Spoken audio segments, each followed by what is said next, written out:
Hello beautiful people, welcome to my YouTube channel. My name is Miss Linda, a special needs educator. Today we are having our welcome. Thank you, Linda. My name is Perpetua. I'm a pediatric occupational therapist. Thank you, Paps.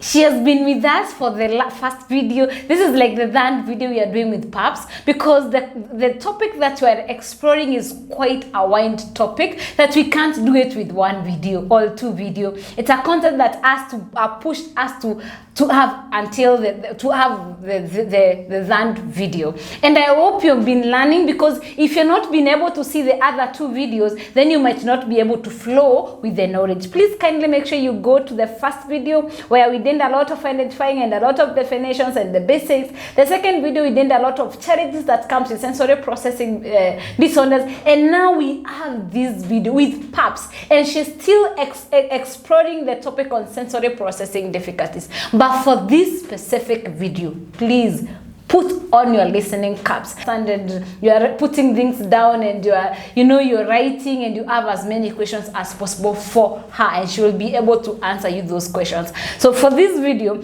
we are going to talk about interventions. You remember we talked about the challenges on sensory processing disorders.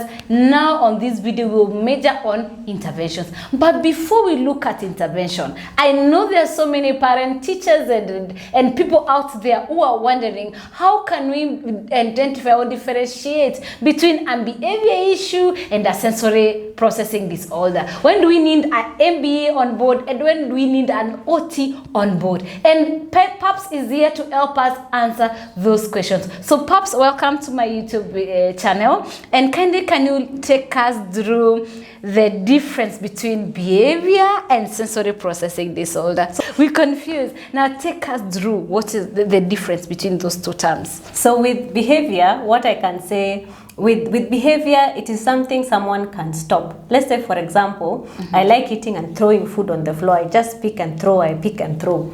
That one I can stop if I'm guided and given tools as to how. With sensory, even if I've been given the tools and they have taught me how to try stop, and I'm still continuing, then we need to ask ourselves, what is this problem? Let me give you a good example. A spinning child, a child who loves spinning. I can spin briefly because I just want to spin, and someone tells me, hey, stop spinning, or gives me something to do and I stop spinning.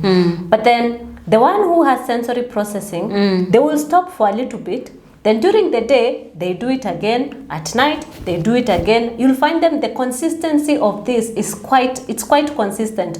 And it's like they're seeking for it. They really want to do it, or they are avoiding it completely. So with the sensory processing, it is something that even if you try and stop, the child will always find a way of doing it again. As per behavior, if the tools are implemented and are put in place and the child changes, then it is behavior. So the question was the ABA, the behavior, applied behavior, the full one, the applied behavior analysis. So with ABA and occupational therapy, you find that there is room. There are moments where the child first visited the ABA, and the ABA has intervened, and they have tried different tools for a long time, and it's not working. Then the ABA, it can be good they now consult with an occupational therapist and find out if there's anything sensory. So the occupational therapist will do the various standardized tests to check the various senses and be able to pick, is it sensory or not? So that's how I would say. So there are moments where the child has passed through the ABA, but if the behavior is feeling more of sensory, according to a definition of sensory processing, then it is important they just consult an occupational therapist who will do the standardized test and say, is this a sensory processing challenge, or is just a behavior? So they should, when a behavior, when a teacher or a parent or an ABA finds a behavior that is not stopping, they can now query now. They find out, why is this child always not eating this food? They always puke. Even after they have tried to do the intervention, even after I've tried several things, why is it? It's always just good to consult, just hear from an occupational therapist and just hear what is the challenge, what is the problem. Could you do a sensory test and see what is the challenge? Is there a sensory processing challenge? So they also test. So they also test for sensory. Yes. Oh, that can only be done. That can be done by an occupational therapist. Yes. So an occupational therapist is best to do it because they know the intervention. Yeah. Because someone else might know how to, but they don't know the intervention. Yeah. So that's why I would say the occupational therapist, because once they do the assessment, they know the exact intervention this child needs. All right. Okay. Thank you. Thanks, perhaps, for that. Oh, that's an eye opening. So now tell us, how do we intervene for these challenges that you talked in the previous video? So I'll just give highlights of some of the interventions. But what I can say is that the parent or the teachers or whoever need to look for the nearest occupational therapist who knows about sensory and can guide them. Because what I'll give is just the tip of the iceberg. In terms of interventions, there's so much intervention underneath. There are so many layers of intervention from an occupational therapist. So what I'll share is just a little tip on what are some of the things that we use to intervene. But as I always say, look for the right source and then get the entire intervention for your child. So just don't take this intervention and run with it and just use it solely. Just take and just know this is some of the intervention, but dig deeper and find the solution. The solutions. So I'll touch on what I had mentioned in the first videos, the common challenges or the common sensory processing difficulties we observe. First was the auditory, where the children just cover their ear. So we have something called the noise cancellation headphones. So they just put them on and it limits the amount of noise. So they can hear it limits the other noises. So you just hear the noise that is close to you. So that's what we do for that one. We try to see how they work with that. So you find that when they have the noise cancellation, for a child who was closing their ears, they can now sit in the dining hall and eat with the other children. They can sit in a music play and enjoy now they play with other children. So it gives them that opportunity. The other one is the intervention. Do you know there's a place where they can get those headphones? So there are those that are you import. There are those you import. There are those you import. Yeah, okay. yeah. So they're specific. So there are those you import. So any parent or someone caregiver or a teacher who sees can give an advice to the parent on. So I would request them to direct them to the OT. Yes. Then the OT now can give the recommendations of what that can be done. Because you might just be dealing with you can be dealing with one sensory area, and whereas there's another one that still has a challenge. Okay. So the child auditory you might have fixed it, but then the OT would have identified apart from auditory there's another one. Oh, so a child can have more than one sensory processing disorder. Yes, one sensory challenge processing one sensory, not challenge with more than one sensory processing disorder, challenge with two or more senses. Challenges with more two. Okay. One or two senses. So that is one. So that's for the auditory. For the tactile, there are those who seek the touch. Sometimes there's something called the brushing is done. So brushing is done.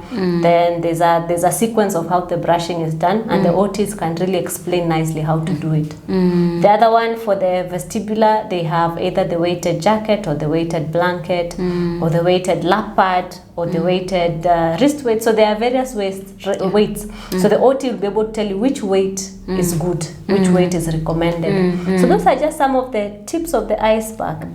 For the food, it's just the tactile. So the gustatory is just to be able to know what food can they tolerate as per now, avoid those food as you slowly introduce them, find ways to gradually introduce them. So there are now different ways of how to be able to handle it.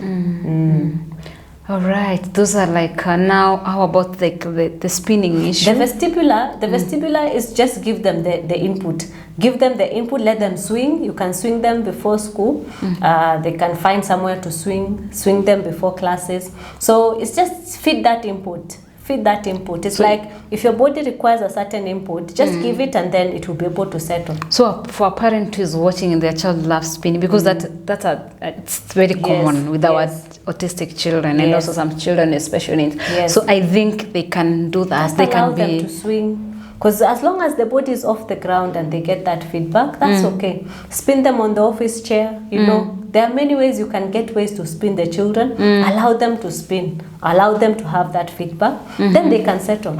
So after they have done that, will they will improve with they time? Settle. Yeah, they find a way to settle. And then with time, what happens over time is you teach the child how to self-regulate. Okay. So for example, I like if I was small, I know that I need to have that spinning motion. I know when I grow bigger, I know how to get it. Okay. I just sit on a swing, I swing, and then I go back to class. So as they grow older, you teach them self-regulation. How can you be able to regulate yourself? How do you know what you need at what point? What is your body trying to tell you? So then now when they learn to self-regulate, they now prevent the meltdowns. The screaming, the crying, the what, so they prevent that because you've taught them how to regulate. And there's this challenge of the visual when there is too much light and they cannot accommodate that light. So you can either change the lighting system if it's in a class. You can either switch. So if it's a classroom, it's easy to change the lights. Change the lights. Let them sit somewhere where it's not too much light, or you can even switch off the lights, or you can even put a blinder on their side if it's at the back end of the class. Just put a blinder to reduce the amount of light. So the main thing is just to see what are they avoiding and what are they seeking. Okay. If they're avoiding, how do you help them avoid at this moment as they slowly get adjusted to those things around them? All right. And then there's this part of the children who smell. Yes, they smell. So there's one who could smell every morning. Like I come, the only way they will know I'm in is your shoes. My shoes.